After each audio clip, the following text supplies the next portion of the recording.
Accepting defeat is one of the most difficult things to do. One last try is what we keep consoling ourselves with. However heroic this never give up attitude might be, sometimes it is better to cut your losses in time. But how can we know which route is to be taken when? We'll try to answer this question by analyzing Metro Cash and Carry's possible exit from India. Welcome back to Revolution Read On, a daily podcast where we break down one story from the world of business and finance. Click on the subscribe button to never miss an update from us. Here's your story for today. Metro Cash and Carry is a German wholesaler that entered India around 19 years ago. It operates around 30 stores in India and is one of the biggest players in the B2B space in the country. This means that instead of directly selling to non-business customers, it sells goods to large accounts such as grocery stores, hotels, and restaurants, corporates, and SMEs. Not just that, as per a Metro spokesperson, it is the only profitable B2B player in India. And it has managed to achieve this status only in the last 4 years. But then, why is it considering leaving India, which is one of its biggest markets? The answer, it wants to remain profitable. Confused?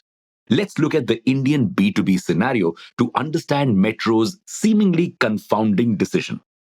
Have you ever wondered how the products that you use every day reach you? The answer is distributors.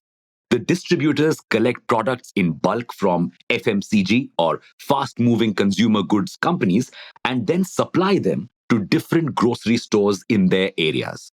Sounds simple? It isn't. Not only do these distributors have to manage the entire logistics of the deliveries, they also have to deal with the rules and regulations surrounding such deliveries and take back any defective or expired products back to the brands again. Plus, they also often have to give out these goods on credit because small kirana stores can only repay them once the goods have been sold. This is a huge risk. For all these services, they end up getting only a 3.5 to 5% margin on the products. So far, the distributors had been okay with this and life was going on. But then, new players entered the market. At first, when it was just a few companies like Metro, the distributors did not mind. The real problem began when more and more players started realizing what a gold mine this business was. Inflation ho ya recession, people will continue buying groceries. Just the FMCG market in India is set to grow to $220 billion by 2025 from $110 billion in 2020. So soon, a lot of foreign players like Walmart and Thailand-based Lots Wholesale entered this space. They weren't interested in the B2C aspect, which involved dealing with small portion sizes and customers. They wanted to play big. So they all entered the B2B space. That's when Indian companies realized that why should foreigners have all the fun? Indian companies like Udaan and JioMart also jumped into this space.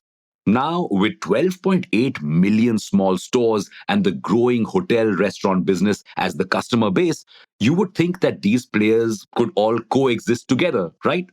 Nah, businesses are never satisfied with just a small piece of pie.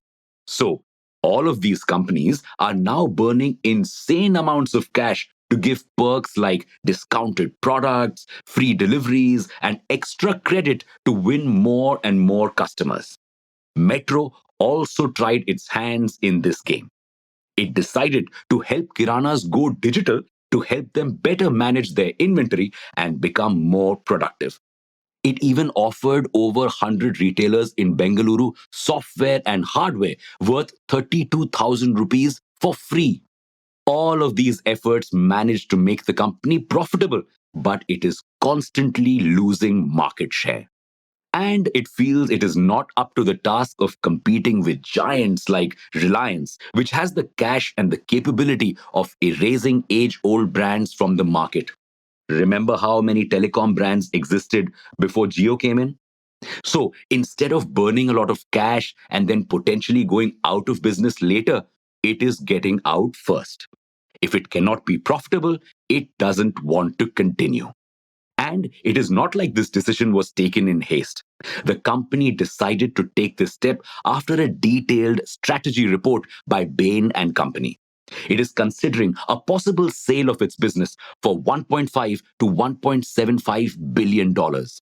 And there are many takers including Amazon, Reliance and the Tata Group, all companies that have a lot of cash to burn. This sale could set up the stage for yet another fight between Amazon and Reliance Group, like the one for Future Group. No matter how bloody this war gets, we'll be there to tell you who ultimately emerges victorious. Well, that's your story for today. Thanks for listening in. Make sure to follow this podcast if you aren't already. We'll be back tomorrow.